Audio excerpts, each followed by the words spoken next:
Muy buenos días a todas y a todos. Desde el Seminario Universitario de Estudios sobre Desplazamiento Interno, Migración, Exilio y Repatriación de la Universidad Nacional Autónoma de México, le damos la cordial bienvenida a esta sesión del Seminario Permanente Migraciones y Movilidades Contemporáneas, correspondiente al ciclo Dinámica y Desafíos de la Migración en Tránsito por México.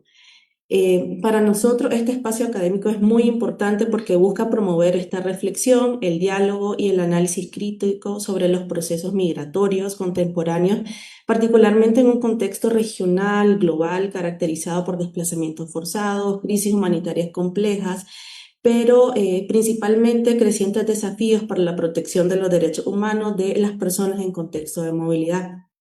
Por ello, el día de hoy nos complace contar con la participación de la doctora Nancy Pérez, que es especialista en movilidad y protección internacional, quien nos va a impartir la conferencia titulada Gobernanza Migratoria Local en respuesta a las crisis humanitarias globales. Antes de cederle la palabra y de presentar a la doctora Nancy, sí quisiera recordarles pues, que vamos a tener un registro de asistencia que se compartirá durante el chat al finalizar la presentación de la doctora y que también vamos a contar con un espacio de preguntas, las que podrán ir colocando en el chat o a través de las redes sociales por las cuales están ahorita acompañándonos en esta sesión. Eh, la doctora Nancy Pérez García es especialista en movilidad y protección internacional, es especialista en relaciones internacionales, migración y derechos humanos, con más de 2 décadas de trayectoria en los sectores público y civil. Es licenciada en Relaciones Internacionales por la Facultad de Ciencias Políticas y Sociales de la UNAM, es maestra en Cooperación Internacional por el Instituto Mora y doctora en Economía por el Instituto de Investigaciones Económicas de la UNAM. Su carrera se ha definido por la defensa de las comunidades migrantes, tras una experiencia transformadora en el servicio consular en Florida, Estados Unidos, que marcó su proyecto de vida. Es una orgullosa integrante de nuestra comunidad UNAM, institución que ha sido el motor de su movilidad social y compromiso ciudadano.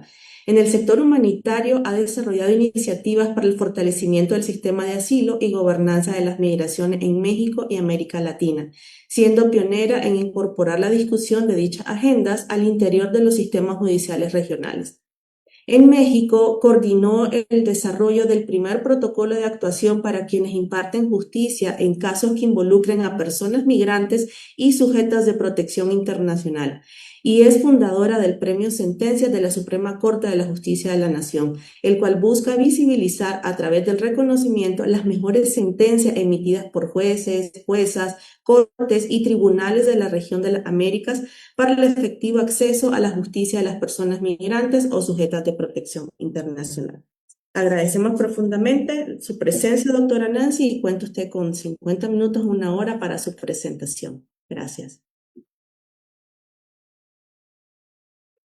Muchas gracias. Muchas gracias por la invitación. Es un gusto siempre regresar a casa. Agradezco a Sudimer por la invitación, así como a todos quienes convocan a este seminario universitario. Y el día de hoy voy a conversar con ustedes, a reflexionar sobre el papel de los gobiernos locales en el tema de la gobernanza migratoria en un momento de crisis humanitaria y donde pues la migración se ha convertido ya y se ha señalado pues como uno de los grandes desafíos de este siglo. Vamos a reflexionar sobre cuáles han sido o son los ciclos, los cambios cíclicos que han marcado y definen la movilidad de las comunidades en el mundo, cuáles han sido algunos de los hitos históricos que han reconfigurado las fronteras, cuál ha sido el papel de México en este contexto y en ese sentido hablar sobre cuáles son pues las respuestas locales, concretamente cuál es la reflexión a partir de lo que ha sucedido en la Ciudad de México y qué desafíos, pero también qué oportunidades encontramos en esta gestión local y dentro de todo esto, pues qué nos toca, ¿no? Desde donde nos ubiquemos y desde donde nos reconocemos cada uno de nosotras, nosotros, nosotres, qué nos toca hacer. Para mí es muy importante, si bien ya han hecho una presentación de mi CV, más bien yo lo que quiero, con lo que quiero empezar es desde dónde Nancy Pérez se ubica en la agenda de movilidad humana en México y en la región. El tema migratorio desde que era yo universitaria se fue consolidando como una causa personal para mi proyecto de vida, en la cual pues fui caminando inicialmente desde el activismo social, después un tiempo en la academia, lo combiné también con la parte de trabajo en la función pública, y después hubo 3 momentos hito en mi vida que permitieron que pues este conocimiento que se había adquirido con estos años de trabajo desde estos sectores, pues permitiera que pudiéramos poner en operación con un grupo y con un colectivo, tanto de México como de la región, pues poner en marcha varias iniciativas, ¿no? Tuvimos en 2011 el primer hito, que fue la construcción de los primeros marcos normativos en el país en materia migratoria y de asilo. A la par tuvimos en la Ciudad de México también la elaboración de la Ley de Interculturalidad, pero también en esos años se consolidó el primer programa que ha habido en este país específicamente sobre el tema de migración, que se hizo con un bloque muy amplio de organizaciones que estuvimos trabajando de manera muy comprometida en la redacción y en las discusiones de este primer programa. En esta misma línea del tiempo, es muy importante señalar que también se crean por primera vez las comisiones, tanto en el Senado como en la Cámara de Diputados, las comisiones específicas que iban a atender el tema migratorio, y que ahí también se hizo un trabajo muy importante de incidencia y de lobbying dentro del Congreso y dentro del Senado, con estas primeras comisiones que se crearon para ir caminando en un tema que para el colectivo era muy importante en ese momento, y que era: podemos tener la norma y podemos tener los programas, pero si no hay presupuesto, todo es letra muerta, ¿no? Y por eso era muy importante, pues, el trabajo que empezamos a hacer con el Poder Legislativo. Después se vienen una de tantas crisis que se han tenido de violencia en la región y en el país, donde ya teníamos identificada la necesidad de tener que incorporar a la discusión al Poder Judicial dentro de toda la reflexión que se hacía de ir colocando en la agenda pública el tema de migración y la agenda de protección internacional. Y el ausente siempre de las discusiones era el Poder Judicial. Entonces, después de pues casi 10 años nos tomó el trabajo ahí desde Sin Fronteras y principalmente, y algunas otras organizaciones que en ese momento dirigía yo Sin Fronteras, pues estuvimos haciendo un trabajo de más de 10 años para ir abriendo camino con el Poder Judicial a través de las entonces Casas de la Cultura Jurídica, ahora Casa de los Saberes Jurídicos, para poder ir trabajando en todo el país en estas casas para llevar un programa muy consolidado que trabajamos tanto con el ACNUR, con la OIM, con especialistas aliados académicos, con organizaciones de la sociedad civil, para ir incorporando la semillita del tema, y que después detonó en lo que hasta hoy sigue vigente como una herencia de sociedad civil al Poder Judicial,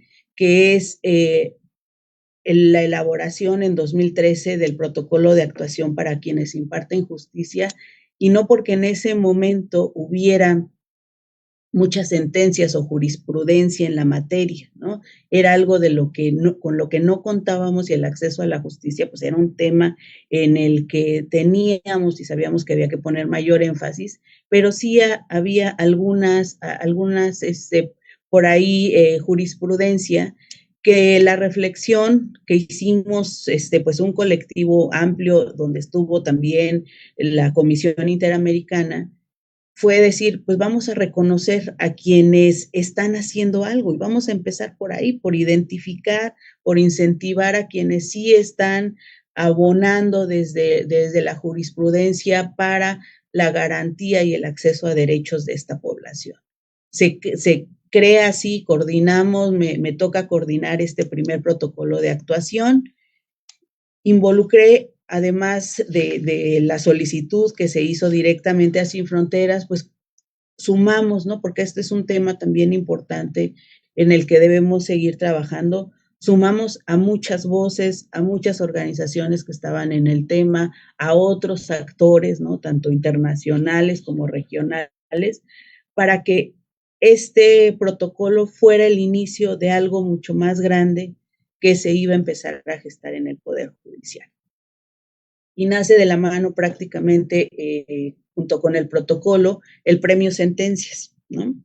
Y entonces, a través de este premio dijimos, pues la agenda de migración no es una agenda que se tiene que ver solamente desde México, es una agenda fuera, ¿no? Que debe sumar a otros países fuera de las fronteras de nuestro país, y es un premio que nace, ¿no? De manera regional, y que empezó a sumar jurisprudencia, pues que ya se estaba dando también en otros tribunales de la región, y que pues ha permitido hasta el día de hoy que sea un proceso que sigue vigente, que ya en próximos meses estará en su siguiente edición, los premios, y que bueno, pues ha sido un parteaguas muy importante para el tema de colocar en parte de la discusión de la agenda pública de la Corte el tema de migración, y en ese momento insistimos mucho porque solamente iban a quedar migrantes, y hablábamos de no puede ser solamente migrantes, o sea, hay una agenda además de personas sujetas de protección internacional que deben ser reconocidas, y entonces pues ahí abonamos para que desde este primer momento pues quedara reconocida toda la población solicitante de asilo, refugiada, y las otras que componen a las sujetas de protección internacional. Y en 2018, pues viene otro momento hito, que son las caravanas masivas, ¿no? Y entonces ahí también, pues todo este bagaje que se tenía de trabajo permitió que pudiéramos elaborar desde una institución pública nuevamente, pues un protocolo, en este caso, para la atención humanitaria de emergencia que en ese momento se requería atender en varias ciudades, y en este caso, pues en la Ciudad de México, ¿no? Y desde ahí, pues es desde donde voy a empezar a compartir mis reflexiones, ¿no? Como parte de varios procesos en los que tengo la fortuna de haber estado en primera persona en la construcción de los mismos, en los procesos de incidencia, pero también en muchas reflexiones de qué se tiene que seguir haciendo y hasta dónde podemos estirar en ciertos momentos, dadas las condiciones y el contexto, para no romper también el trabajo que pues nos antecede, ¿no? A las generaciones que en este momento nos está tocando hacer y acompañar iniciativas. Yo quiero empezar señalando, porque a veces lo obvio y lo que pareciera que todos sabemos, lo vamos dejando de lado sin darle la importancia que tiene en la línea, digamos, de tiempo de los procesos que se van dando en esta agenda en particular. Primero que nada, pues el tema de la movilidad que tienen las comunidades en la historia tiene que ver con cambios cíclicos que se dan en el mundo, que no tienen nada que ver con lo que esté en manos de nosotros poder sustantivamente modificar o cambiar, ¿no? Algunas de ellas, ¿no? Históricamente, pues las conocemos, ¿no? Y no vamos a profundizar en ellas, pero es importante tener la referencia, ¿no? Hay dinámicas que tienen que ver con la geología, la geografía, con la demografía, ¿no? Mucho más reciente a nuestro tiempo, la tecnología y los cambios en el transporte, las dinámicas sanitarias y epidemiológicas que hemos vivido, las dinámicas de seguridad o las dinámicas ahora tan fuertes por cambio climático, pues que son las que están definiendo o han definido pues los movimientos que tienen las comunidades. Y aquí es muy importante anotar y tener muy claro que nosotros no controlamos, ¿no? Muchas veces la política pública migratoria o la política humanitaria busca hacer control sobre la movilidad que tienen las comunidades, siendo que las comunidades son un flujo vivo que más allá de las restricciones que puedan colocarse, va a encontrar la forma de continuar su ruta, ¿no? Aún sea, y como nos los ha enseñado la historia, en los contextos más adversos. Va a encontrar la forma de continuar, ¿no? Ese movimiento, porque hay una situación concreta que se dio en el lugar en donde estaba radicando. Ahora ya no podemos hablar únicamente de lugares de origen porque pues hay varios puntos en los que ya han tenido asentamiento los flujos mixtos que ahora conocemos. Y que bueno, pues hay cambios en sus últimos lugares de asentamiento, pues que hacen que ellos tomen la decisión, ellas tomen la decisión de moverse y esos flujos difícilmente se controlan, ¿no? Por más políticas que se puedan implementar para restringir su movimiento. Hay hitos en la movilidad del siglo XXI que tienen varios de estos hitos antecedentes muy marcados y que es importante también que nos detengamos en identificarlos por la importancia que tienen para nuestro país. El primero de ellos, pues, tiene que ver con el giro que da la seguridad nacional después de los atentados del 11 de septiembre, ¿no? Ahí teníamos ya recordemos, desde la década de los 80, reforzándose una política de contención y reforzamiento de la frontera migratoria que en la estadística que podemos ver en este momento, pues realmente si el objetivo era detener y contener la migración, la realidad es que el flujo fue continuo en cantidad, en algunos momentos con pico de crecimiento, pero todas estas políticas que se hicieron de fortalecer las fronteras, el resultado no lo lograron, ¿no? Y entonces los atentados del 11 de septiembre lo único que hacen es dar un giro mucho más agudo ahora en un llamado de guerra contra el terrorismo, de empezar a tener un reforzamiento ya pues de un mayor alcance y con mayor afectación sobre todo a los grupos que se mueven de manera indocumentada, ¿no? La crisis de refugiados en el Mediterráneo en 2015, aquí en México, pues los movimientos extracontinentales, la llegada de migración extracontinental, no está a partir de 2018, de estos movimientos que empezaron a ser mucho más visibles, sino que hay un antecedente muy amplio de llegada de comunidades extracontinentales y en particular pues fue un momento muy importante a partir de todos los conflictos que se estaban dando en Medio Oriente y África. Más reciente, pues la crisis migratoria venezolana, ¿no? Que es pues identificada como uno de los éxodos de la historia de las Américas, mucho más fuerte, pero tenemos también Haití 2010 con el terremoto, tenemos Colombia, tenemos todo el movimiento que se estuvo dando de tránsito por muchos años con el Triángulo Norte de Centroamérica. Viene después el tema del confinamiento global, que ha constituido pues la mayor restricción coordinada de movimientos en la historia humana moderna, ¿no? Y que todavía no alcanzamos a ver los efectos más allá del propio confinamiento, pues que tuvo, que va a tener esta situación que nos tocó vivir a esta generación.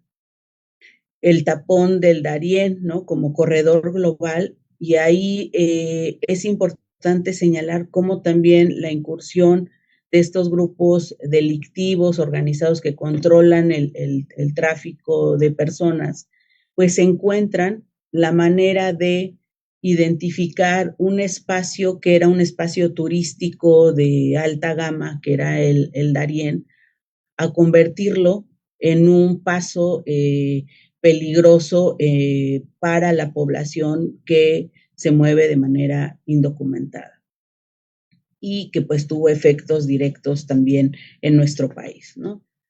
Después pues está todo el tema de 2023 a la fecha con las fronteras algorítmicas de IA y todas las citas digitales que ahí pues nos tocó padecer CBP One, ¿no? Y sus subsecuentes a muchos de nosotros, con toda esta idea de que la modernización y la tecnificación del control migratorio global, pues iba a evitar que la eficiencia, digamos, la ineficiencia que había de los procesos anteriores, pues siguiera obstaculizando una agilización de la gestión migratoria. Pero lo cierto es que ahí tenemos un tema muy importante en el que no debemos quitar los ojos y que tiene que ver que el hecho de que estos procesos se modernicen debe ir acompañado de que no se conviertan en una herramienta que excluya sistemáticamente y deshumanice los procesos de gestión migratoria, ¿no? Y ahí hay toda una amplia gama de discusión también en esta materia.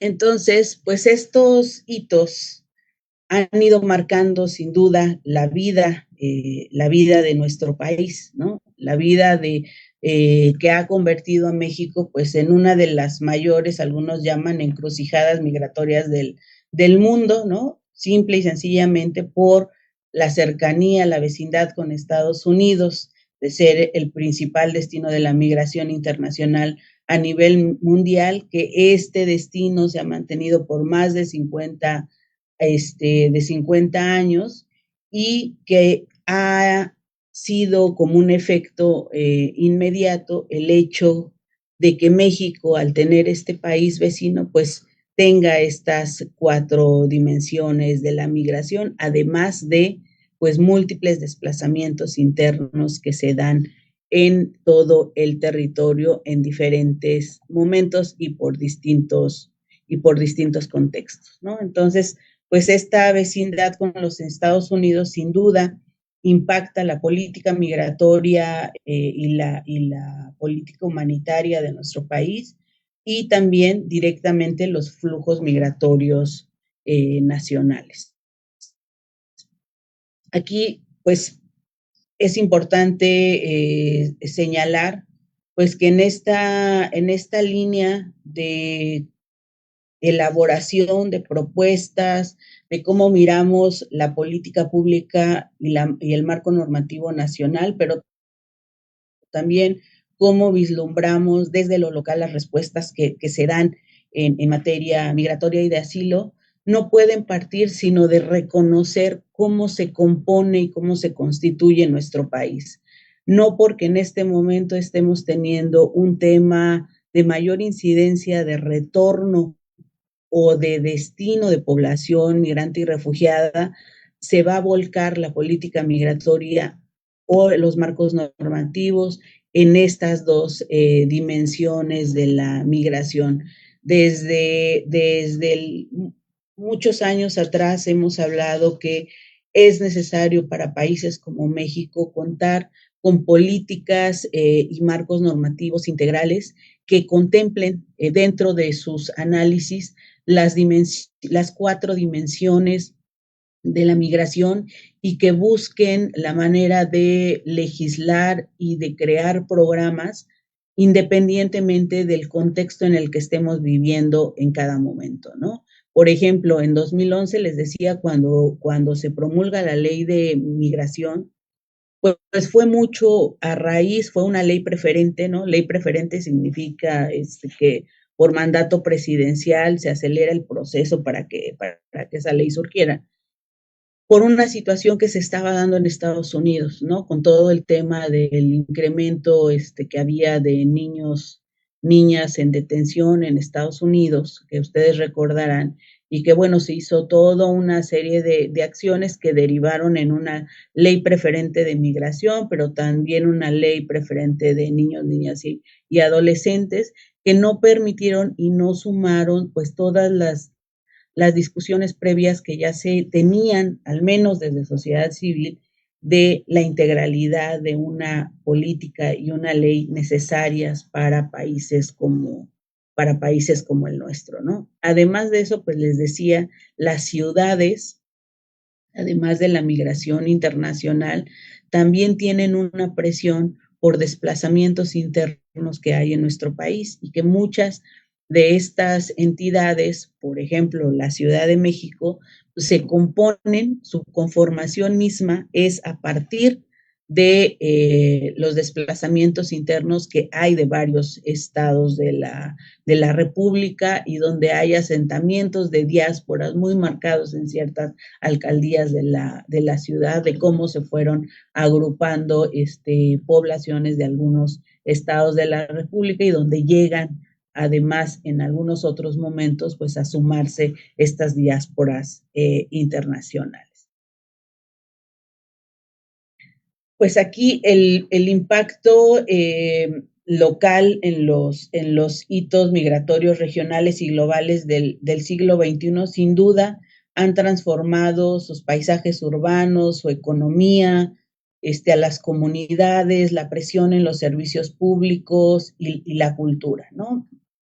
En algunas décadas atrás esto era muy común escuchar de la presión en los servicios públicos, por ejemplo, y los cambios en el paisaje urbano únicamente en las fronteras, pero los cambios de los últimos años que hemos tenido, pues hemos identificado ya que estos asentamientos de diásporas, sean internas o internacionales, pues van dando cabida en prácticamente gran parte del territorio mexicano, aunque sí, obviamente por el tema del acceso a servicios, de empleo, de mayor facilidad, de redes de apoyo, pues siempre están pues las grandes ciudades en a las que se prefiere llegar y es aquí pues ha sido un desafío para los gobiernos locales el pasar de una atención humanitaria, ¿no? Que era inicialmente,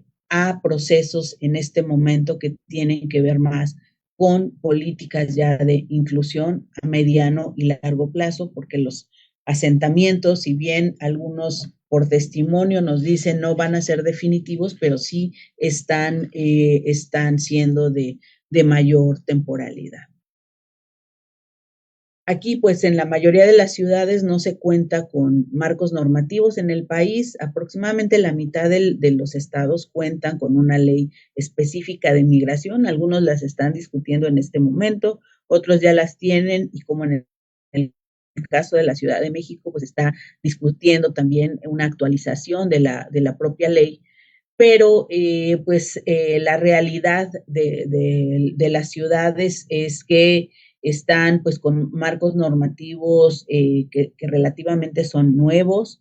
A muchos de las ciudades les anteceden políticas públicas que ya tenían previo a la promulgación de sus marcos normativos, pero el tema de presupuesto pues sigue siendo un tema en el que no hay como comparando con otros países, pues no hay una claridad en la etiquetación de presupuesto para la atención y eso pues en un contexto en el que hay tensiones económicas y políticas nacionales y mundiales, pues dificulta mucho la intervención que se tiene para la construcción de esta agenda en las ciudades, ¿no?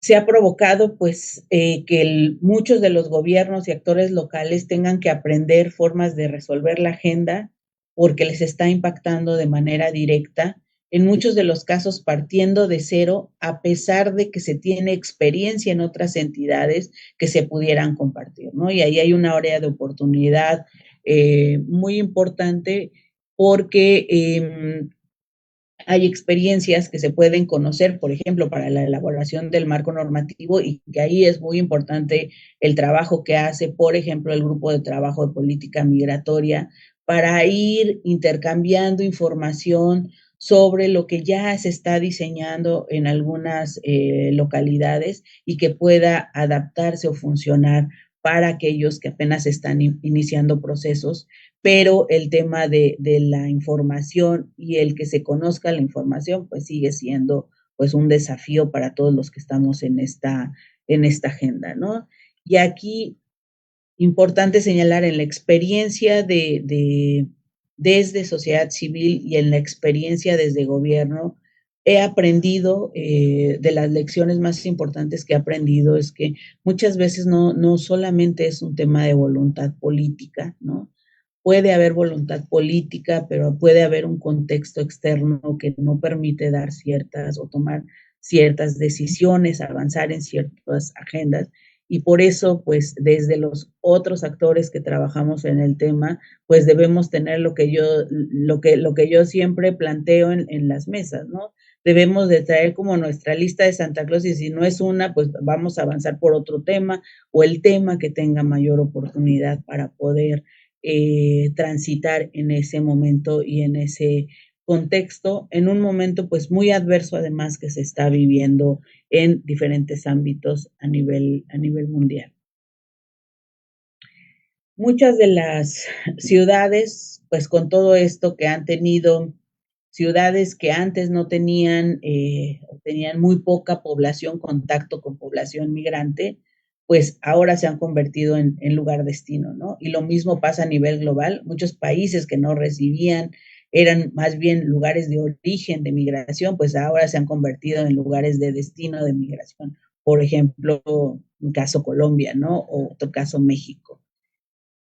Hay campamentos en las ciudades, ¿no? Que se empezaron a generar campamentos urbanos informales y que pues han tenido que ir transitando en el mejor de los casos, ya a centros de atención integral o albergues de gobierno, la ayuda humanitaria, ¿no? Que antes pues era, al ser de tránsito la migración como la prioridad, pues ahora al tener mayor estancia, pues vemos cómo hay una necesidad de una mayor integración de programas de inclusión, y en las iniciativas que tienen en varias ciudades, pues vemos cómo el tema de presupuesto, o sea, pues, insisto, ahí el tema de presupuesto, pues no hemos dado el gran paso para poder avanzar en la implementación de las leyes y de los programas con los que ya contamos en muchas ocasiones, porque ese presupuesto no está etiquetado y pues sigue siendo una línea de trabajo en la que no debemos quitar el dedo del renglón. Y pues aquí también, pues que mucho avanzar desde la ciudadanía, sobre todo al entendimiento de, pues que estamos ya viviendo en ciudades como la Ciudad de México, pues, que son ciudades interculturales, transculturales, en las que debemos apostar por una visión de poder integrar y reconocer a las otras culturas con las que se está conviviendo. Y ya para entrar a detalle de lo que sucede en la Ciudad de México, les decía yo, el motor de crecimiento y configuración social de la Ciudad de México se da a partir de la migración interna internacional que ha vivido. La migración es quien ha definido la explosión demográfica, económica, la expansión territorial y la propia identidad de la ciudad. En 2017 es importante señalar que se promulga la Constitución Política de la Ciudad de México, Y en esta Constitución, a la población migrante, refugiada y sujeta de protección internacional se les reconoce como grupos de atención prioritaria.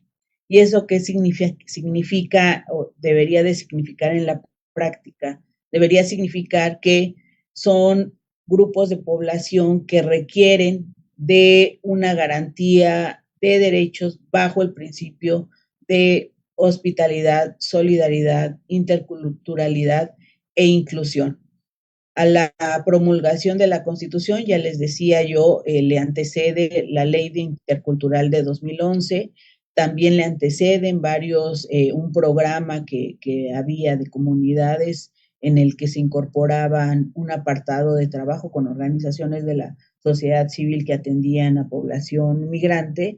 Y lo que encontró la Ciudad de México después de varios planteamientos con quienes en ese momento estaban al frente de la administración y del poder legislativo, era que, dadas las experiencias que ya se habían vivido en otras ciudades, como por ejemplo Oaxaca, que empezaron a generar programas específicos dirigidos a la población y donde hubo una reacción negativa de la comunidad de acogida, por ejemplo, señalar que el acceso a servicios de salud había una restricción y la calidad de los servicios no era la adecuada, y cómo entonces se iba a hacer un programa específico para población migrante, dada, digamos, como resistencias que se empezaron a dar en algunas ciudades que comenzaron a hacer programas de esta naturaleza. En la Ciudad de México lo que se planteó fue decir, no hagamos programas especiales, pero sí demos acceso en igualdad de condiciones a la población. Es decir, tú genera tus criterios de los programas sociales que vayas a desarrollar como ciudad, y en los criterios sí reconoce que hay situaciones específicas que tiene la población migrante que pueden ser desde el perfil o que pueden ser desde el tipo de documentación que te puede presentar, toma eso en consideración, y los criterios que elabores que permitan el acceso en igualdad de condiciones, ¿no? A partir del análisis que toda si esta persona cumple el criterio, que pueda tener acceso al programa, pero que no lo limite, por ejemplo, el que no tenga un INE, porque claramente pues una persona que está de manera indocumentada en el país no va a tener una INE, ¿no? Entonces, pues son discusiones que se empezaron a generar, para poder pues avanzar en la comprensión también de lo que en la Ciudad de México se iba a realizar. Y pues lo que aceleró los procesos de discusión fueron las caravanas de 2018, sin lugar a dudas, ¿no? Y aquí es importante señalar que para la Ciudad de México las caravanas no eran tema nuevo, ¿no? Nosotros ya desde 2004 conocimos los procesos de caravanas con las madres buscadoras provenientes de Guatemala, Honduras, El Salvador, Nicaragua, ¿no? Que coordinábamos procesos desde sociedad civil para acompañar a estas caravanas. El 2011 se hizo también una ruta del migrante vía Crucis. En 2014, en 2016 también una de población haitiana, pero pues en 2018 lo que hace el cambio es el contingente tan grande, ¿no? Que se dejó llegar a varios puntos de la ciudad con destino pues hacia el norte del país. Y si bien en 2018 la composición de nacionalidades era principalmente de Centroamérica, empezamos a ver una mayor presencia dentro de la caravana de personas mayores, de familias completas, empezaba ya una mayor visibilidad de población de la diversidad sexogenérica, no porque no hubiera antes, pero la visibilidad ya era mucho más acentuada. Algunos datos que ya nos señalaban de una presencia muy importante de mujeres embarazadas y de niños en primera infancia, principalmente pues empezamos a identificarlo mucho hacia la llegada de la parte final de la caravana de 2018 que estuvo en el Palillo. Y ya en 2023, en las caravanas que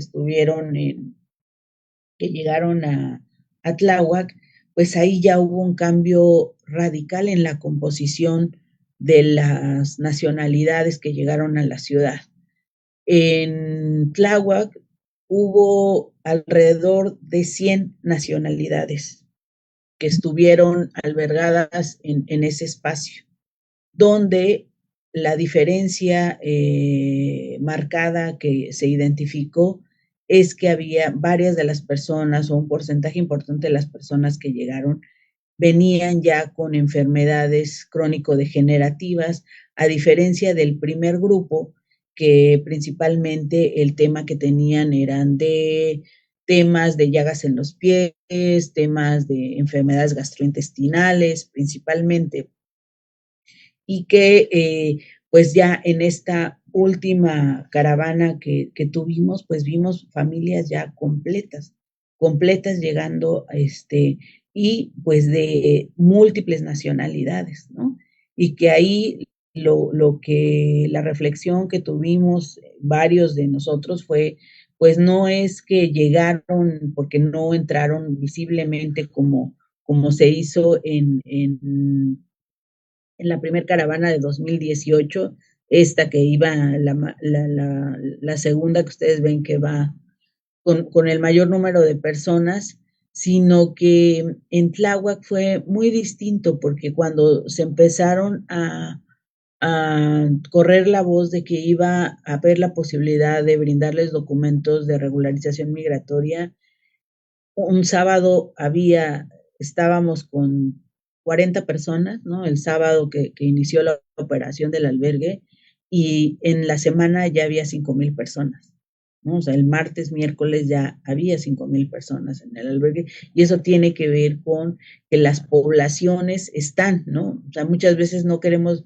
o no las vemos, pero están ahí, y lo que necesitan ante las necesidades, que en este caso era de documentos de regular estancia en el país, pues acuden, ¿no? Acuden a los espacios en donde consideran que puede haber algún tipo de seguridad y que puede haber la posibilidad de que se les brinde algún tipo de documento. Estas caravanas masivas lo que hicieron fue acelerar los procesos en varias ciudades, de voltear a ver, de que ya no había manera de no hacer, sino que el costo de no hacer algo era mucho más alto. Y entonces empezaron a coordinar muchas actividades para tratar de encontrar algunas respuestas locales frente inicialmente a la atención humanitaria de emergencia, pero como les decía, pues ahora ya hacia cómo ir trabajando, entendiendo qué se necesita y qué se puede hacer en materia de políticas de inclusión, ¿no? Y aquí, pues los datos, simplemente como para poder tener una referencia de qué pasaba en México y qué pasaba en ciudades, como la Ciudad de México. En 2010, por ejemplo, las personas en situación migratoria irregular en el país andaban por ahí la aproximación. Recordemos que los datos en migración pues son aproximaciones, pero pues nos permiten tener una idea de la situación. Estaban en alrededor de 70,000. En la Ciudad de México lo que se tenía es que eran un poco más de 1,000 personas. Después, ya cuando empieza uno de los momentos de crecimiento exponencial que podemos tomar 2016, 2017 como puntos de referencia, pues hay momentos, ¿no? En toda esa década que incluso llegaban a cerca de los 200,000, a 1,000,000, más de 1,000,000 de personas en situación irregular en México, y pues el crecimiento simplemente de personas en situación irregular entre 2010 y 2024 en el país fue del 56%, en la Ciudad de México fue el incremento del 18%, pero en el caso particular de las personas solicitantes de asilo, para México creció en más de 7,000% en este periodo las solicitudes de asilo, y en la Ciudad de México para el mismo periodo arriba del 6,000%. Hubo momentos en los que había más personas solicitantes de asilo en la Ciudad de México que las que había en otros puntos de frontera sur del país, ¿no? Y esto tiene que ver no con otra cosa, sino con las restricciones que se fueron haciendo para poder acceder a un documento de regular estancia en el país, y que pues fue la propia población, como les decía al inicio, por eso es importante recordarlo, es un flujo vivo, ¿no? Y entonces pues se encuentra las vías o trata de identificar las vías que le permitan cumplir con los objetivos que tienen, y que pues en este sentido son poder tener documentos de regular estancia, sea para quedarse un poco más en México o para poder transitar con mayor seguridad a sus lugares de destino. Y aquí, pues, todo este incremento que hubo de la población en, las, en el país y acentuado en algunas ciudades en lo particular, pues fue un proceso que permitió a muchos y ha permitido en la historia a muchos de los gobiernos el hecho de que puedan encontrar en la población migrante y refugiada al chivo expiatorio ideal, ¿no? Ante una falta de acceso a derechos o servicios públicos de calidad que tienen las comunidades de acogida. Algunos gobiernos a nivel nacional, pues tenemos varias referencias, pero también a nivel local, pues se han fomentado algunas políticas antiinmigrantes que pues en lugar de asumir la responsabilidad que hay en cuanto a el acceso pues a estos derechos y a estos servicios, ¿no? Y no solamente son, digamos, chivos expiatorios que se dan para el gobierno, sino que dentro de la propia comunidad de acogida, pues es muy común que escuchemos y a todos seguramente nos ha tocado en algún momento intercambiar reflexiones con alguien que te dice, los migrantes que están en esta colonia han incrementado la delincuencia de la localidad, ¿no? Ellos son los responsables de que haya más violencia.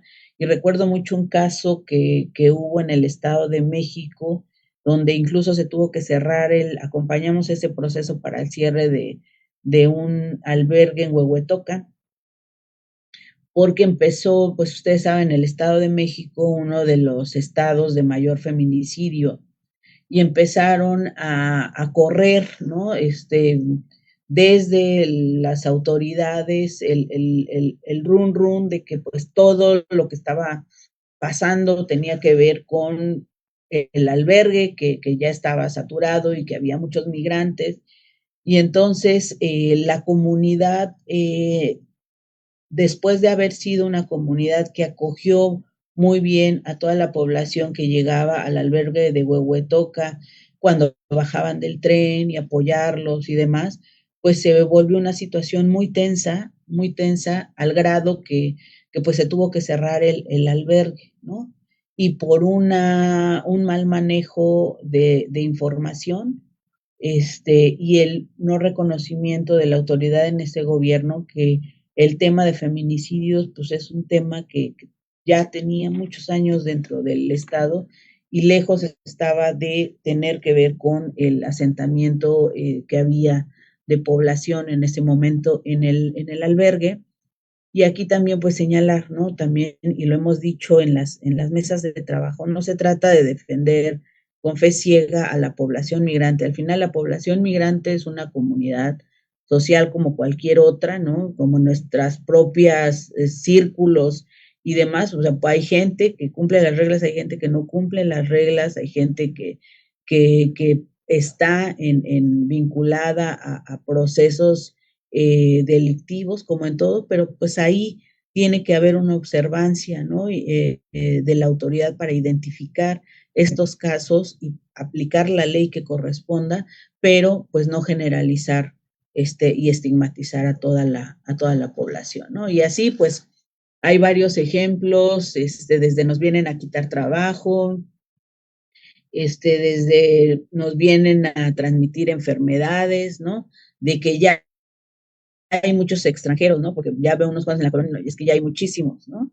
Sí, pero muchísimos cuantos, ¿no? Entonces, eso es mucho tema de percepción, pero para eso es importante, pues, toda la generación de información también, que no contamos con la información suficiente, pues, para poder estar derribando estos mitos y hablando también abiertamente de los problemas como son el crimen y la delincuencia organizada, y que han logrado también pues vincular algunas de quienes vienen en estos grupos de población, pero pues es eso, están identificados y en esa función pues aplicar la ley a quien corresponde aplicar la ley, ¿no? En eso pues nadie va a defender a quien está transgrediendo la ley, pero no por eso pues vamos a estigmatizar a todo el grupo. Y eso ha generado en muchas de estas localidades de acogida, y en la Ciudad de México tenemos varios ejemplos, pues que la comunidad empiece a tener muchos más actos de discriminación, racismo y xenofobia hacia la población. Y ahí pues hay un trabajo que todavía no está acabado, que se han hecho varios programas y varios intentos por tratar de resolver y atender esta lucha contra para combatir la discriminación, el racismo y la xenofobia, pero pues aún falta mucho por hacer desde esta parte. Y pues en los aprendizajes que hemos tenido a partir del trabajo aplicado, ¿no? Por así decirlo, en el territorio, a partir de las experiencias y los conocimientos que se han ido generando, es que no hay manera de transitar en la coordinación local si no hay una interlocución en la que estén todos los actores, que estemos todos en la mesa. Cuando más hemos avanzado en las ciudades, cuando logramos sentarnos todos y tener un diálogo permanente, pero además cuando hay una coordinación muy clara desde el gobierno, porque desde ahí toca, porque son quienes implementan y gobiernan, ¿no? Las ciudades, cuando hay una claridad en la coordinación desde el gobierno para poder sentar y facilitar el diálogo y la interlocución entre todos los actores. Cuando hay información, ¿no? Que se comparte información, cuántos son, dónde están, cuáles son las necesidades, y que podemos intercambiar información, por ejemplo, entre los albergues, de cuáles, pues, qué es lo que están identificando, pero también del gobierno, qué es lo que se puede o no se puede hacer, y que puedan existir herramientas frente a los procesos que estamos viviendo, ¿no? Y ahí, pues, toda la parte de protocolos que se hicieron al inicio para las diferentes atenciones que se tuvieron que dar, sirvieron mucho para que las autoridades que no necesariamente conocían de la materia pudieran tener una referencia de qué les tocaba o qué les iba a tocar implementar dentro de la atención que iba a brindar el gobierno de la Ciudad de México en este caso, ¿no?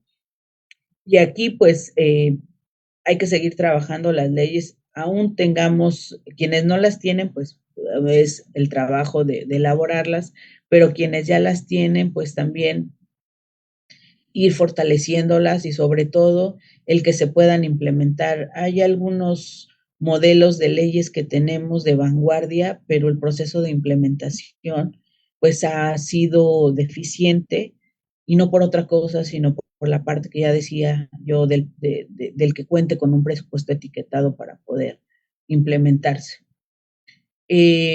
Yo creo que nos hace falta también el reconocer el reconocer y conocer las experiencias que hay en otras latitudes. Hay ciudades que ya les ha tocado vivir algunos de los procesos que están siendo nuevos para nosotros y que podemos aprender mucho de cómo lo hicieron y qué no hicieron también, ¿no? Porque parece que cada que surge una situación estamos inventando el hilo negro, ¿no? Y no solamente desde gobierno, lo hablo también desde la parte de sociedad civil o muchas veces también cuando desde la academia, ¿no? Pensamos que alguna investigación puede ser interesante y no necesariamente identificamos el que pueda ser aplicable y práctica para la realidad, la realidad que se está viviendo en este momento y que pueda aportar, ¿no? Para un mayor entendimiento y una mejor búsqueda de respuestas.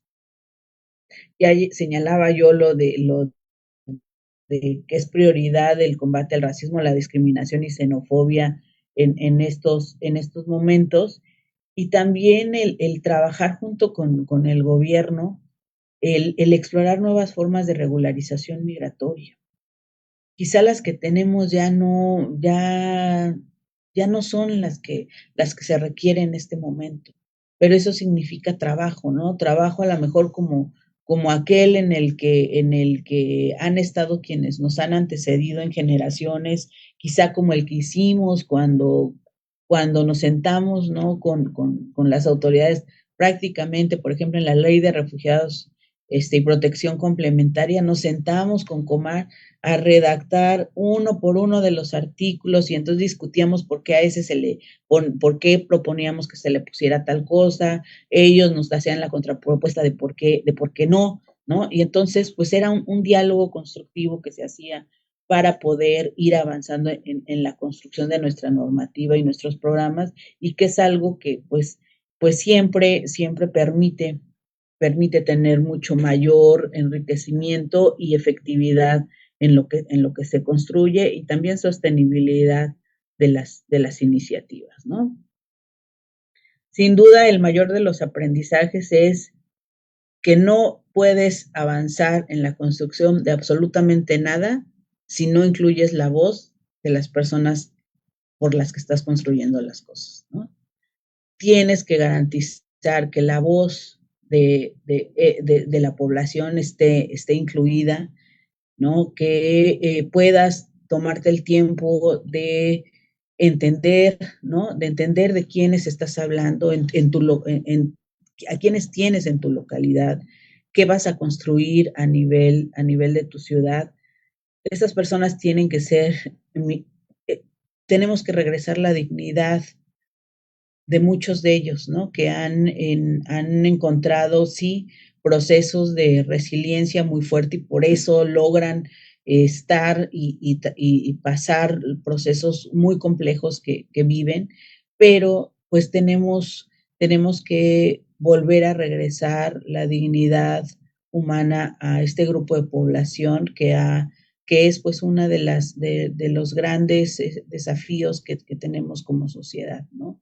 Es una deuda que se tiene con la población y que si no lo reconocemos, pues difícilmente también podemos avanzar en siquiera pensar alguna forma de solución, ¿no?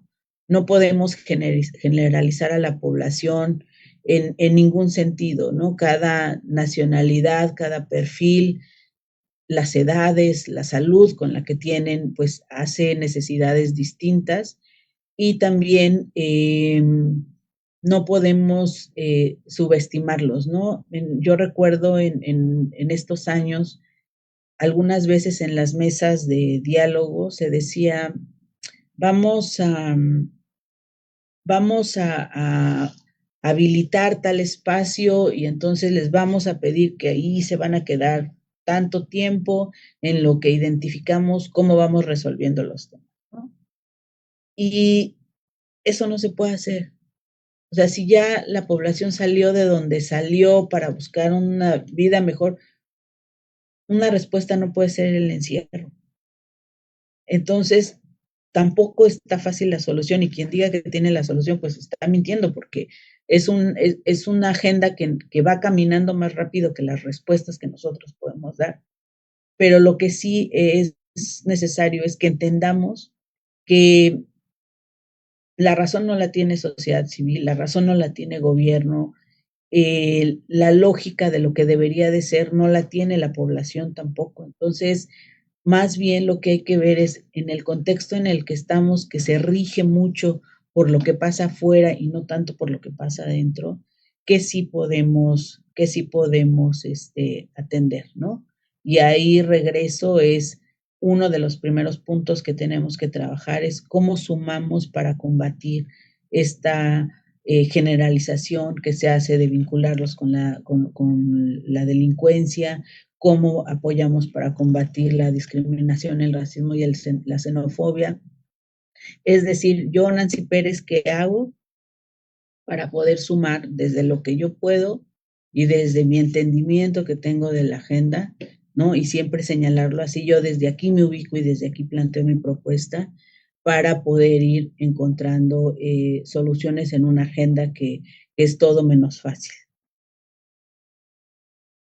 Y pues yo creo que encontrar dentro de todo, pues no solamente en la parte de lo adverso, sino pues todas las oportunidades de florecimiento que dan las comunidades en movimiento y que han permitido que países como Estados Unidos florezcan económica y culturalmente como lo han hecho y convertirse en potencia, ¿no? Porque encontraron en la población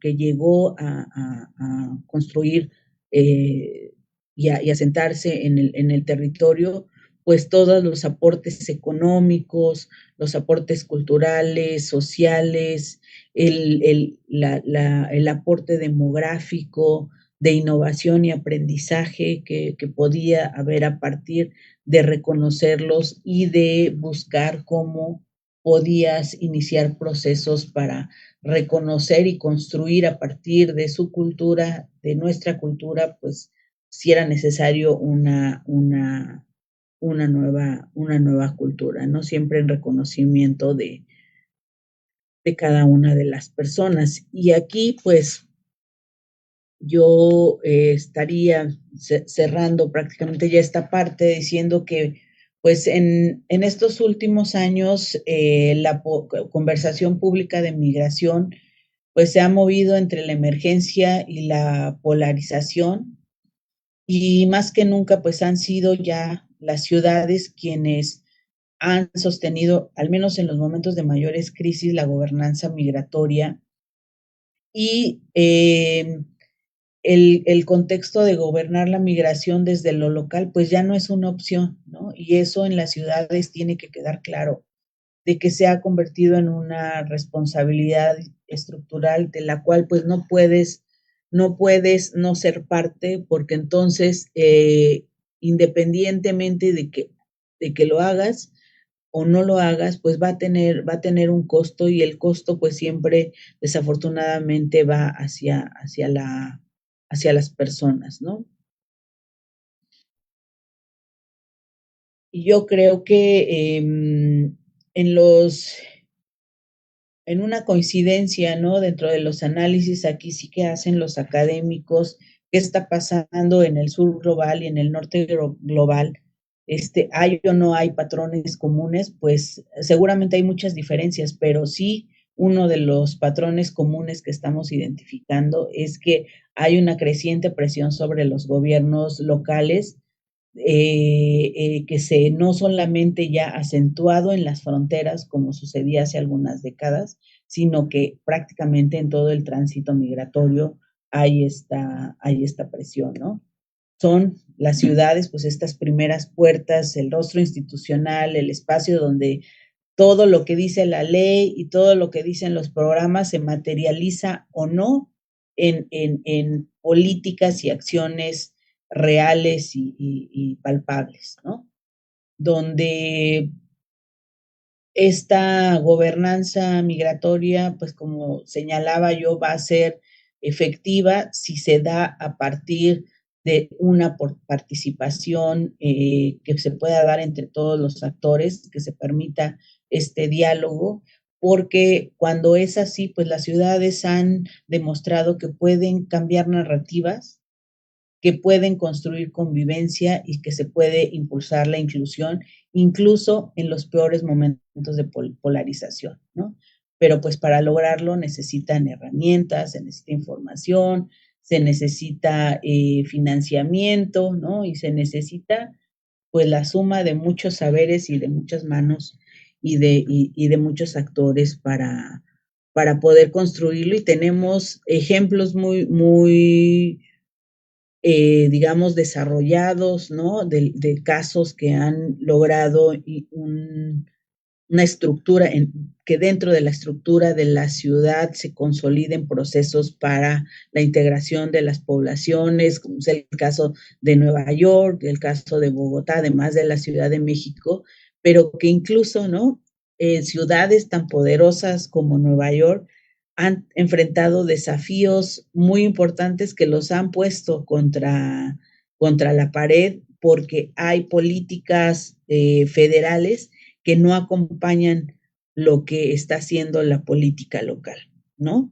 Y que ahí también, pues la fortaleza que pueden tener gobiernos locales radica en la construcción colectiva que logra hacer de sus procesos, porque son quienes acompañan, legitiman y no permiten entonces, dado que han sido partícipes de esta construcción, pues no permiten que otra fuerza pueda llegar a derrumbar o a mover de manera radical lo que ha tomado años de construcción y apertura en ciertas ciudades, ¿no? Entonces, yo creo que desde ahí pues tenemos que irnos sumando a procesos que ya se están dando de diálogos entre ciudades para hablar de este tema y pues el diálogo que tendremos que hacer también pues desde los otros actores que estamos mirándola y trabajando en la agenda, ¿no? O sea, desde dónde me observo, desde dónde aporto, el reconocer la complejidad del tema, el que a pesar de que no piense lo mismo que tú, ¿no? Y que eso luego nos pasa mucho, ¿no? Yo me junto con los que piensan como yo y de repente pues los diálogos se hacen pues sordos, ¿no? Porque pues están divididos por grupos de diálogo, ¿no? Y en lugar de que haya una construcción realmente de un diálogo que permita avanzar en las agendas, que nos permita compartir la experiencia, que nos permita entender que esta agenda trasciende fronteras y que es necesario pues que sigamos generando información porque la realidad es que nos hace falta información a pesar de que ya se ha ido generando mucha, de no sumarnos a alimentar discursos de odio y sobre todo cuando cuando no conocemos de qué estamos hablando y poder tener una apertura cultural, ¿no? Entonces, pues ya esto es parte de lo que ya les he estado platicando y pues más bien quedo para respetar los tiempos. Lo dejo aquí para pues, el proceso que pueda haber de diálogo con ustedes. Gracias. Muchas gracias, doctora Pérez, por esta presentación tan enriquecedora y también porque trae a colación realmente un tema muy importante sobre la gobernanza multinivel y en donde, tal como usted lo dice, en América Latina son muy pocos los estudios sobre este papel que están jugando las ciudades para poder aplicar en territorios. Si bien las decisiones se toman a nivel global o regional, es en las ciudades, en el terreno, las que están asumiendo este papel de poder gestionar la movilidad humana. También quisiera rescatar de que nos logró situar estas dinámicas migratorias, o sea, dentro de este contexto global que está caracterizado por este incremento en los flujos, como bien lo mencionaba, y bueno, que las ciudades también están pasando a ser estos espacios de espera, ya no solamente de tránsito, de origen o de destino. Y pues que si bien estos fenómenos migratorios han sido bastante estudiados, sí están llegando a transformar estas dinámicas urbanas, económicas, sociales y que estas decisiones pues no se pueden hacer desde un solo actor, sino tener este diálogo multiactor donde cada uno puede aportar. Antes de pasar las preguntas, recordarles que por el chat les van a pasar la liga de asistencia. Por favor, le invitamos a registrar su asistencia para poder emitir estas constancias. Ya lo tienen en el chat. Itzel Hernández nos hizo el favor de colocarla. Y pasamos a la primera pregunta, que es de Kitsia Linares, que si es posible diseñar un mapa vivo, participativo, que identifique recursos, riesgos y rutas seguras, y qué mecanismos de gobernanza local garantizarían su mantenimiento y uso ético sin estigmatizar a comunidades vulnerables. También Franco Laguna nos hace la pregunta de qué formas innovadoras de financiamiento participativo podrían crearse para responder a necesidades urgentes de personas migrantes durante una crisis.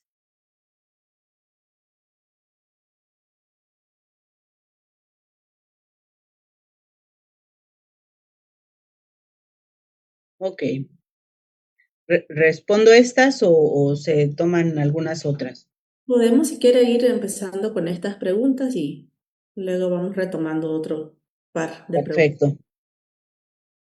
Pues creo que en relación a la primera pregunta, se han hecho algunos ejercicios para tratar de tener como un mapa lo más actualizado posible de cuál es, digamos, pues algunas de información que puede permitir tomar ciertas decisiones, poder compartir con la propia población y poder tener identificado, sobre todo desde los albergues, te podría decir yo que es donde se ha ido como consolidando procesos de identificación de esta y de compartir esta información que han tenido sus sinsabores, ¿no? También cuando lo han compartido en algunos momentos o han tratado de trabajarlo con algunas instancias de gobierno, pero es entendible también porque pues los procesos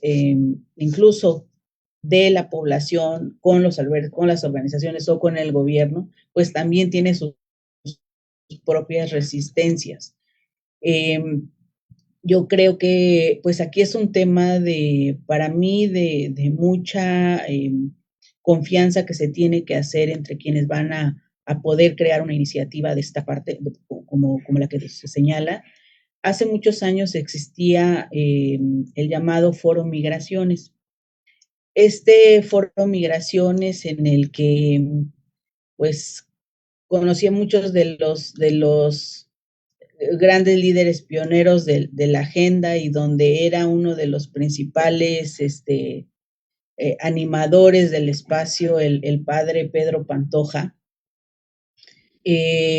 Ahí, pues, parte de lo que teníamos era poder hacer, quizá no en una herramienta, no lo teníamos en una herramienta tecnológica, pero los diálogos que teníamos en ese foro nos permitían tener la fotografía, nos reuníamos cada determinado periodo y nos permitían tener la fotografía de qué era lo que iba a pasar en los próximos meses.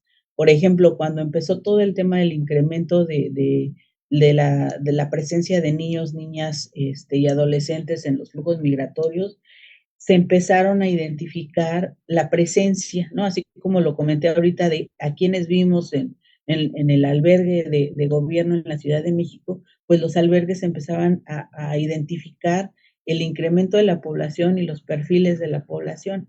Y entonces con esa información nos sentábamos a las mesas de gobierno para decir, aquí hay un tema de urgencia que se tiene que atender, que en cualquier momento pues va a ser un tema, se va a convertir en un tema delicado, y había esa disposición porque se aperturó el diálogo y se fueron construyendo procesos de confianza, ¿no? Por ejemplo, para los temas de detención migratoria, igual cuando se empezó a hacer el registro, el monitoreo de estaciones migratorias, pues empezó como una relación muy ríspida con el Instituto Nacional de Migración, que en algunos momentos también tuvo sus épocas de trabajo coordinado y que fueron pues las que nos permitieron a muchos poder conocer mejor cuáles eran las situaciones y los desafíos también que tenían al interior de las estaciones migratorias y cuáles eran áreas en las que podíamos en ese momento incidir para mejorar las condiciones de la población ahí. Entonces, dos cosas, ¿no? En resumen.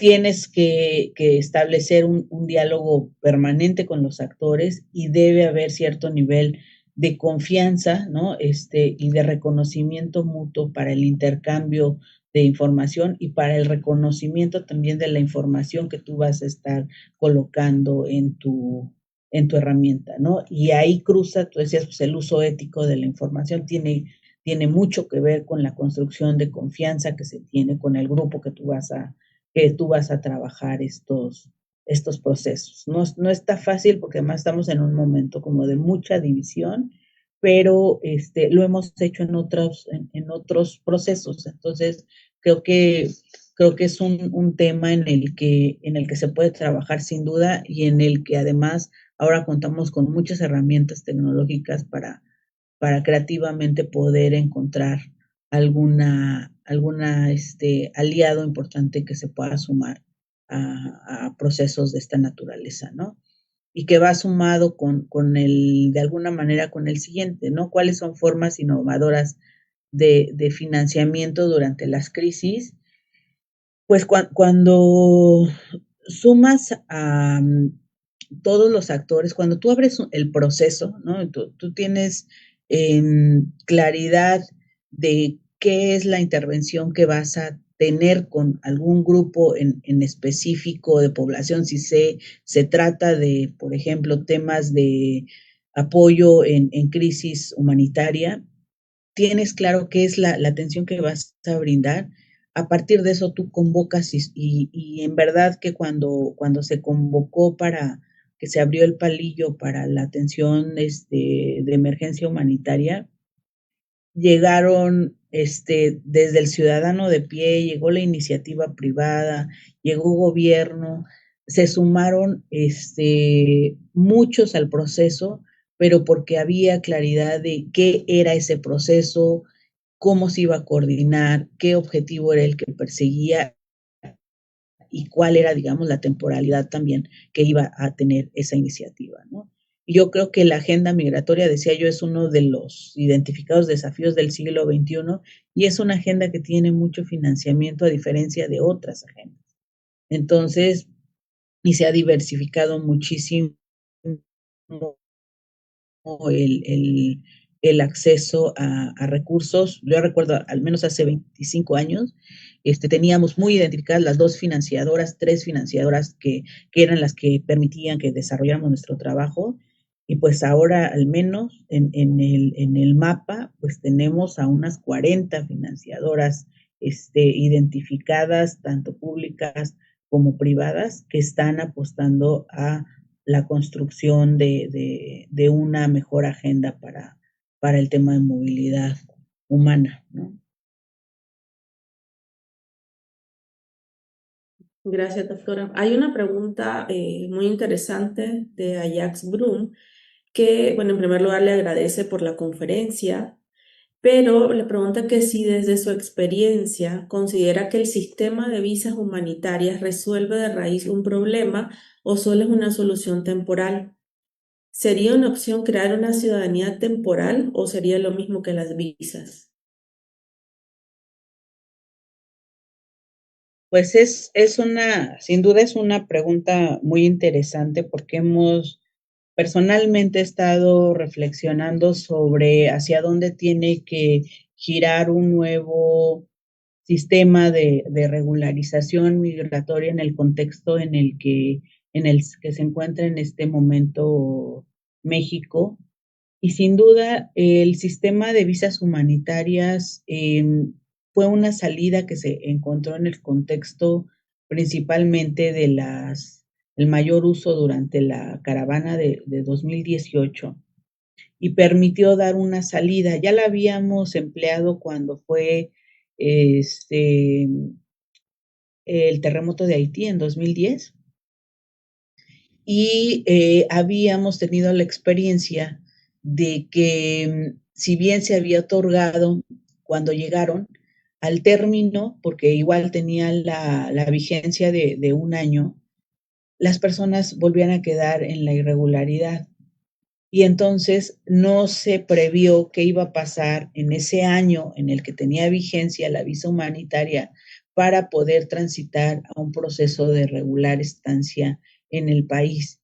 Y ahí en esa línea, pues nos encontramos en este momento, sobre todo por el tema de 2018 a la fecha, con muchos grupos que se encuentran asentados en el país, que no pueden acceder al sistema de protección internacional, y que ahí no vamos a discutir porque es otro gran tema, ¿no? Que si son o no son refugiados.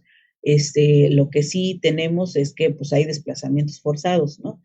Y ya será tema de otra conversación, pero la realidad es que se agotaron esas visas humanitarias porque no están en la modalidad en la que se encuentran actualmente de vigencia, no podrían ser una respuesta porque muchos, de acuerdo a los testimonios de la propia población, son personas que van a quedarse entre 3 o 6 años en el país, los asentamientos que se están dando en diferentes ciudades, ¿no?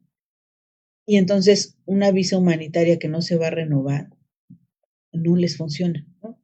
Los va a dejar en la irregularidad y además en una condición en la que pues tienen muchísima vulnerabilidad de ser sujetos de extorsión, del crimen y de la delincuencia.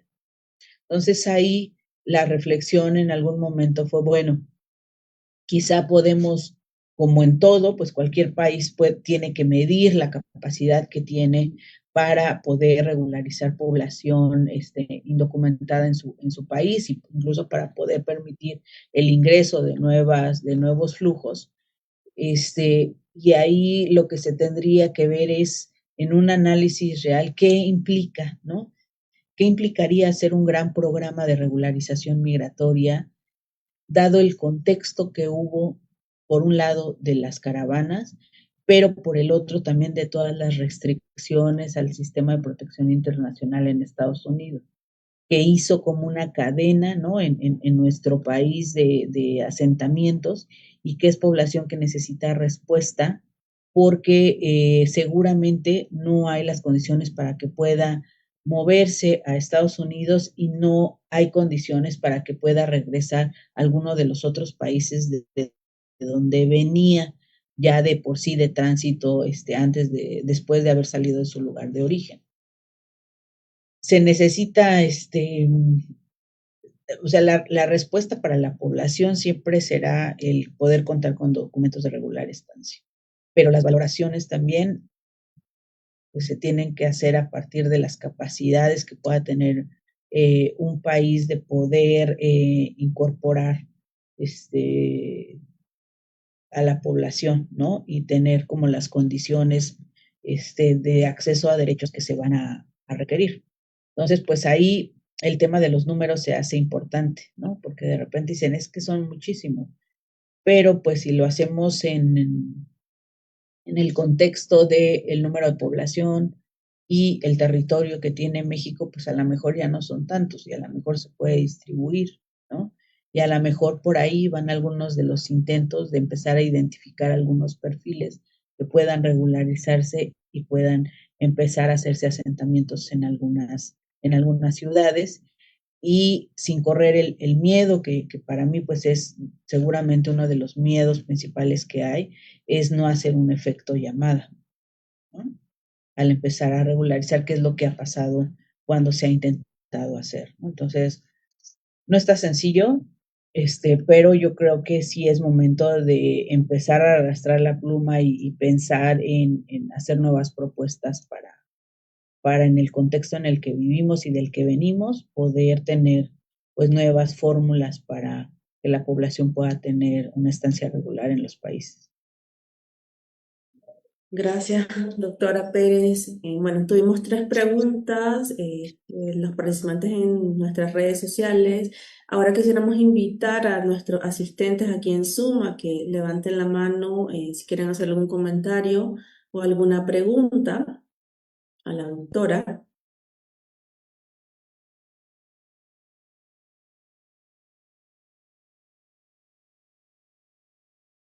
No veo ninguna por el momento. Entonces, bueno, doctora, también otra pregunta, desde su experiencia, ¿cuál considera usted que es actualmente el principal reto que tienen los gobiernos locales para transitar de esta respuesta que predominantemente es humanitaria y de emergencia hacia políticas sostenibles de inclusión e integración a largo plazo para las personas en contexto de movilidad?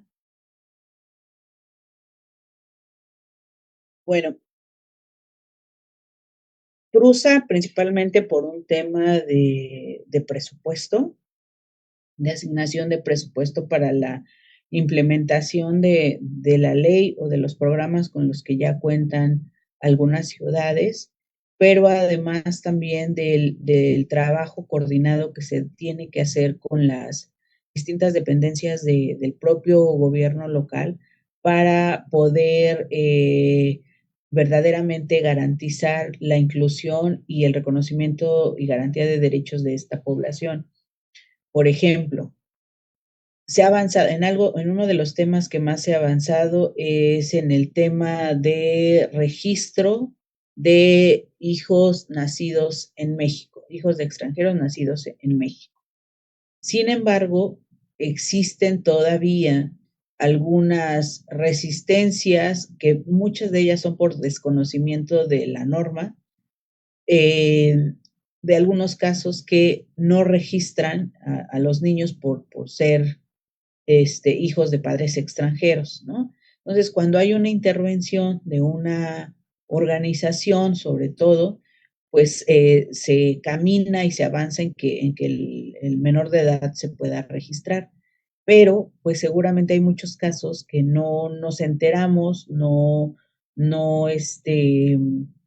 digamos, no hacen una externación de que les fue negado el derecho y habrá niños que estén o bien sin registro o bien que otra persona que no son sus padres lo hayan registrado por alguna recomendación también que a veces nos dicen en testimonio, les dan para que pues, sus hijos cuenten con registro, ¿no? Con todas las implicaciones que tiene que alguien que no es el padre o la madre lo registre como suyo, ¿no? O por ejemplo, en el tema de acceso a vivienda, que es todo un tema, ¿no? Se habla por ahí desde quienes lo ven, desde la parte de la gentrificación, de decir, bueno, es que pues ya llegaron tantos a la ciudad, ya subieron los costos, ¿no? Por ejemplo, que pasaba mucho en Tapachula. Hay tanta gente que ya es imposible rentar un cuarto a un costo accesible ya para la comunidad de acogida. Los precios se han vuelto incosteables para nosotros en materia de vivienda y acceso a otros servicios. Y ahí pues tiene que haber una regulación mucho más severa también por parte de las autoridades para evitar que este tipo de situaciones se presenten y afecten y entonces generen contradicción entre la comunidad de llegada y la comunidad de acogida, ¿no? Que va, pues, por ejemplo, por el tema de vivienda, pero también aquí en Tláhuac, por ejemplo, identificamos cómo incrementó de manera importantísima el costo de agua, leche, pues así como de alimentos a partir de la llegada de la población migrante y los costos y el abuso era para la población, ¿no? Entonces, y que muchas veces auspicio pues de que no había debería de haber habido una regulación ahí de los precios y se dejó pasar, ¿no? Y entonces, pues afectando todavía más a la población migrante que se encontraba en el albergue, y abusando la propia comunidad en algunos momentos de la condición, ¿no? Para que les pudieran dar acceso al baño, a regaderas, por decir, ¿no? De lo más sencillo a lo más estructural. Entonces, para que tú puedas decir que cuentas con una política de inclusión, es que efectivamente tú estás garantizando los mecanismos para que la población pueda tener acceso a sus derechos y eso cruza también por un tema de acceso al empleo. Y en el acceso al empleo, pues se ha ido avanzando en, por ejemplo, certificación de oficios, en la Ciudad de México hay acceso al seguro de desempleo, hay algunos programas para ayudarlos a poder echar a andar alguna iniciativa, algún oficio que tienen, pero pues todavía ahí se tiene que trabajar mucho con el sector económico para pues, realmente poder hacer un programa, ¿no? Que los pueda ir incorporando. Y lo que está pasando es que ellos, pues, como les digo, este flujo vivo avanza independientemente de las políticas públicas que se generen. Ellos se están incorporando en el mercado informal y están resolviendo a partir de irse incorporando en este mercado donde además hay demanda de su trabajo, y se paga pues a condiciones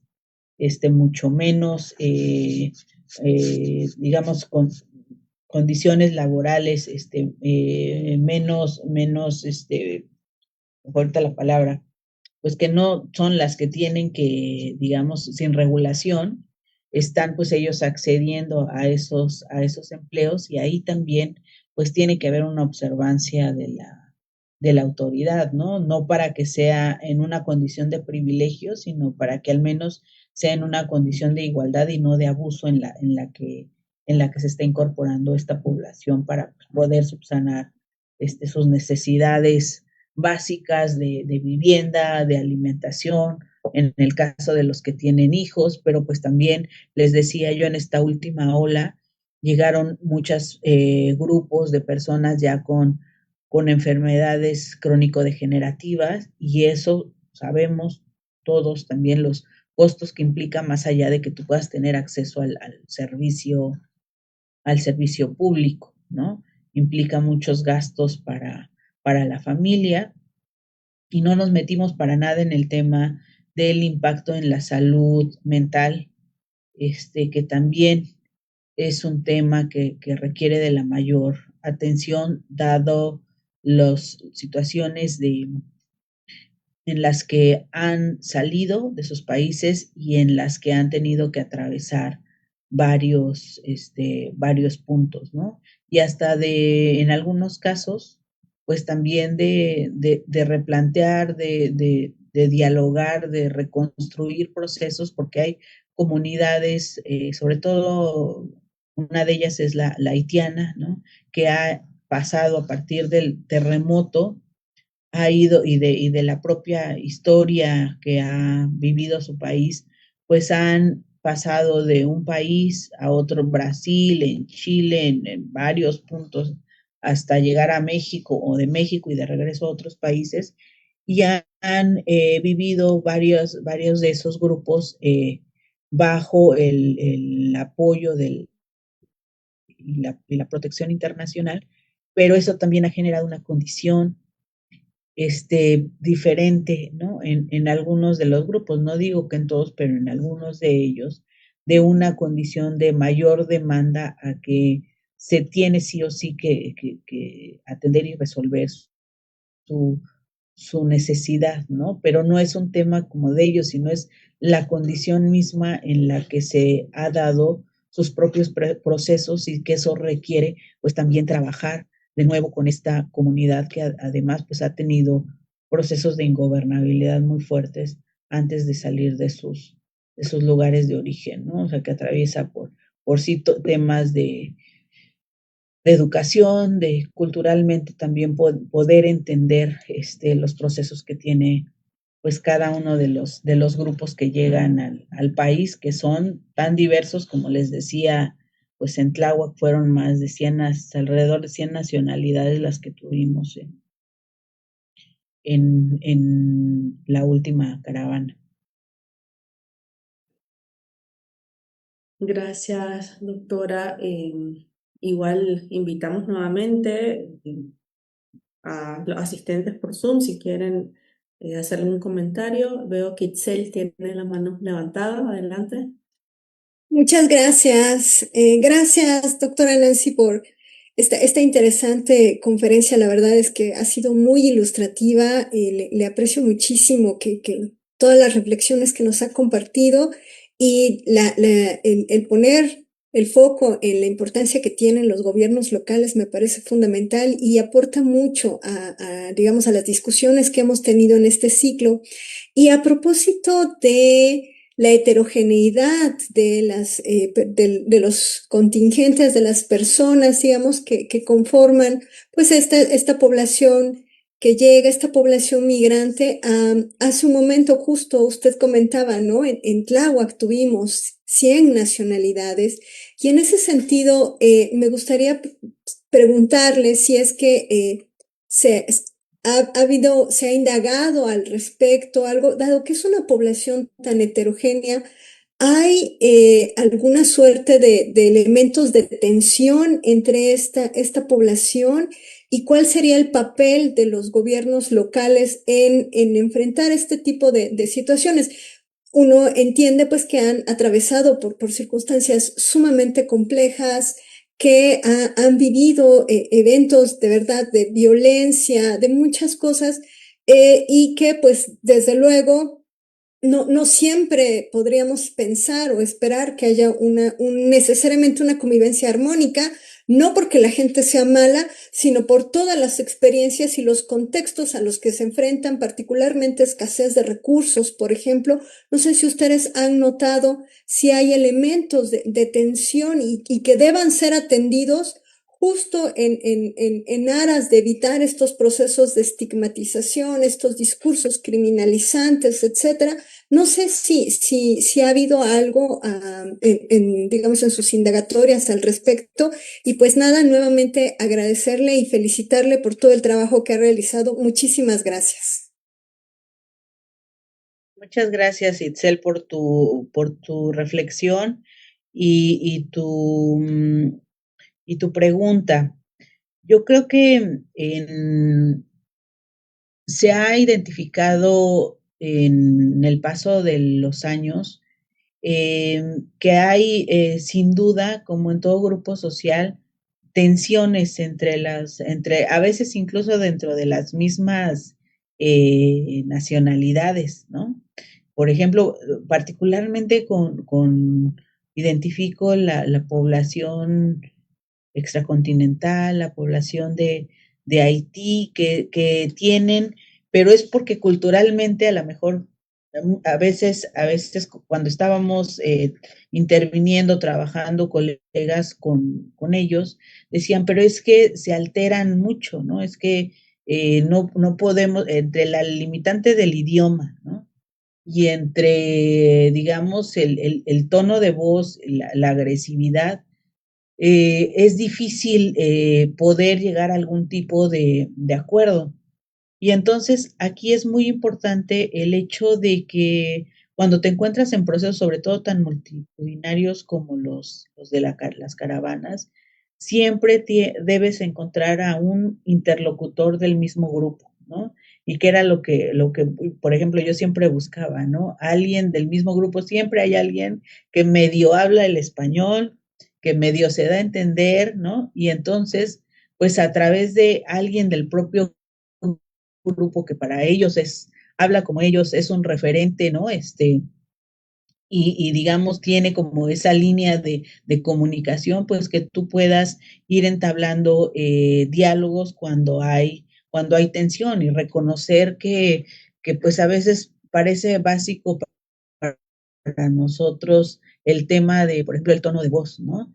No es que te estén gritando, ¿no? O sea, tenemos tonos de voz y formas de comunicarnos distintas y debemos de entenderlo, pero a veces cuando culturalmente no conocemos cómo son u otros grupos, pues es fácil que nosotros podamos decir y estigmatizar incluso, ¿no? Se les está ayudando y mira su comportamiento, ¿no? Entonces, creo que partir del hecho de que hay tensión, de que son un grupo, que son grupos regularmente, cuando imagínate un grupo que lleva meses viviendo en situación de calle, ¿no? En algún albergue, en calle, pues pues por más que tú llegues con el tema de tratar de apoyar y de hablar de sus derechos y de tratar de encontrar alguna solución, pues realmente ya se cierra, ¿no? Ya están en una postura de que el diálogo se cierra si tú no llevas una respuesta muy contundente de que le ayude a resolver algo que necesita, ¿no? Algo que se ajuste no a lo que tú piensas que le va a servir, sino que se ajuste a la necesidad que ellos realmente tienen.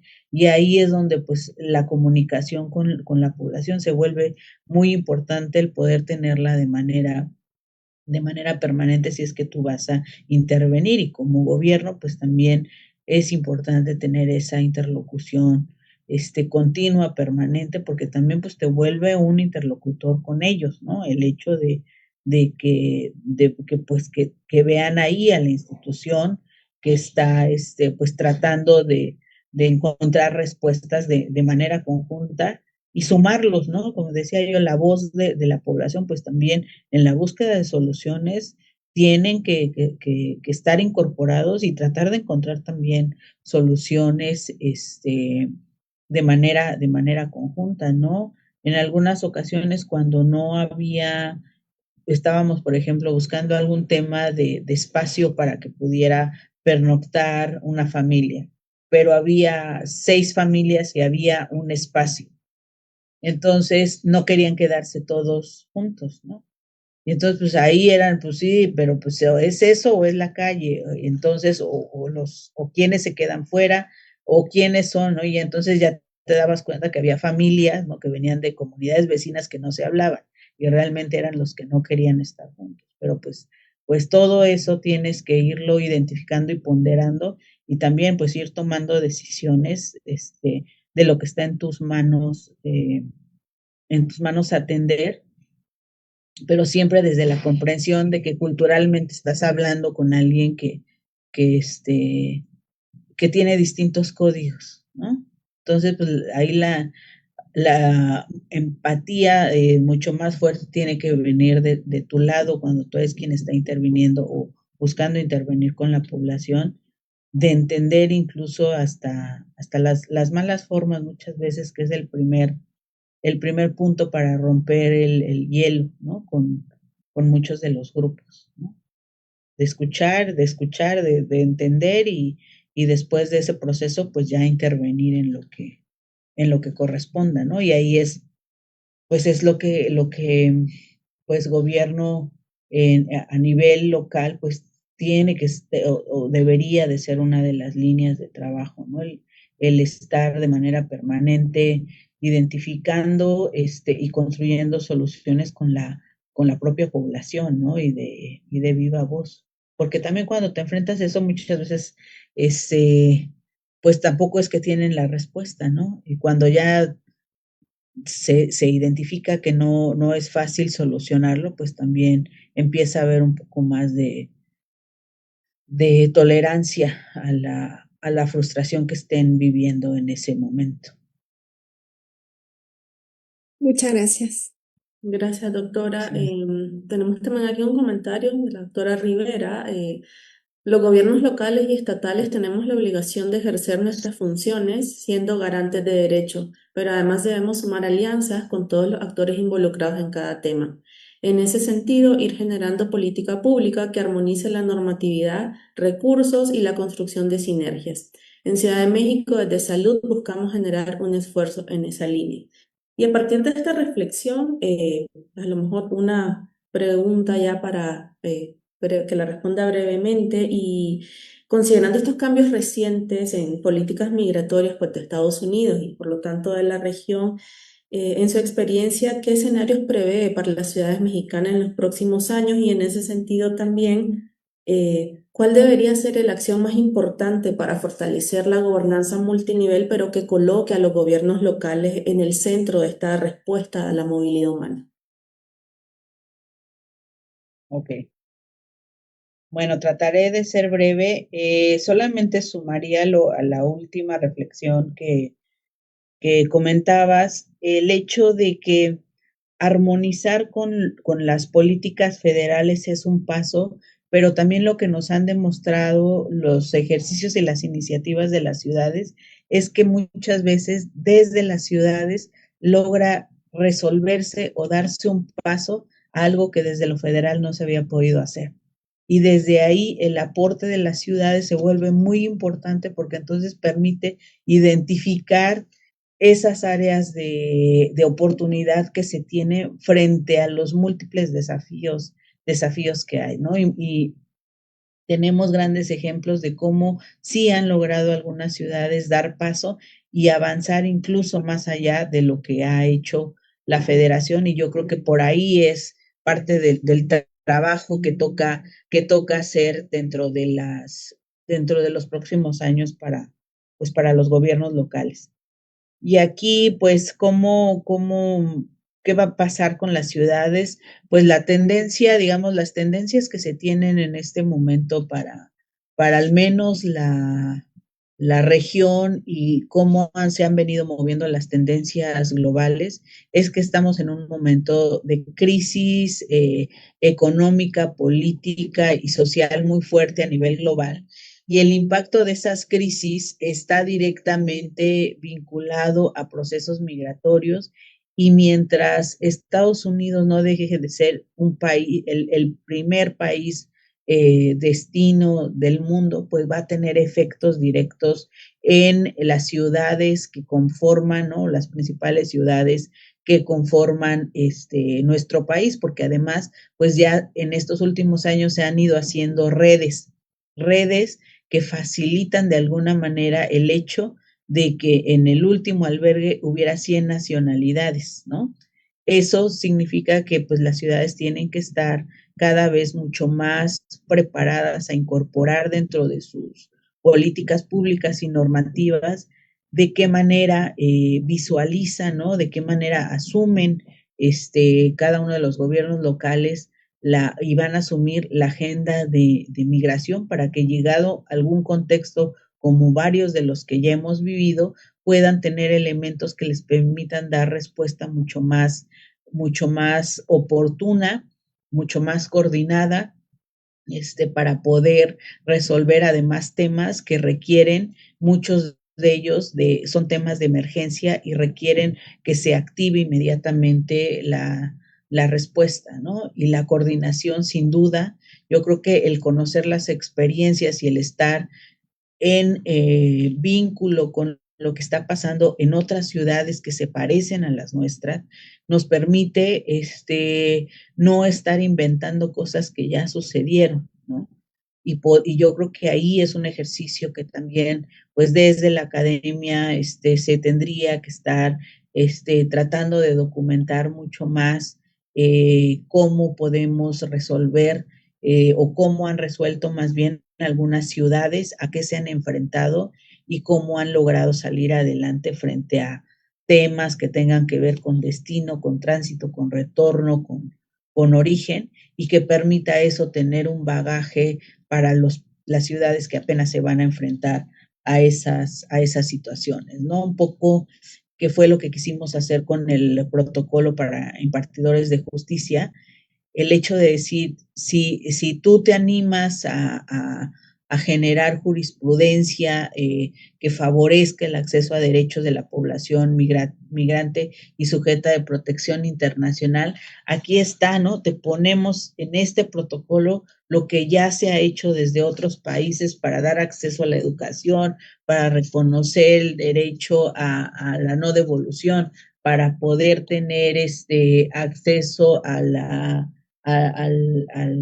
salud, para que puedas tener un documento de identidad, ¿no? O sea, por decir algunos. Y así se ha hecho, ¿no? O sea, dar la certeza de que ya lo han hecho otros y cómo lo han hecho y cuál ha sido como su reflexión, y que a partir de eso pues se puedan seguir creando pues nuevas posibilidades desde las ciudades, porque para mí y si en este análisis ya, digamos, que tengo, pues son tantos los desafíos que enfrentamos que no hay manera de poder atenderlos en su globalidad, sino es encontrando algunas pequeñas respuestas que se puedan dar desde las ciudades, desde los gobiernos locales para poder encontrar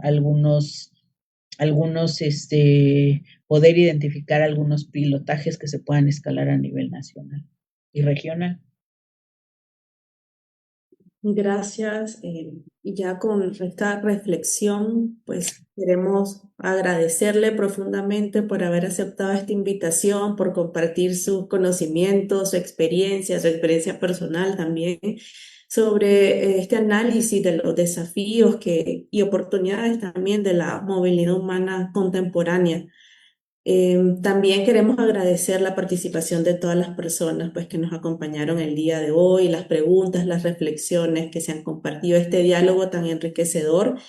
Quisiera resumir también que esta plática pues, nos recuerda la importancia de construir una gobernanza migratoria que no solo proteja los derechos de las personas, pero también que reconozca a las personas en contexto de movilidad humana, migrantes, refugiados, como actores también que contribuyen al desarrollo socioeconómico, cultural.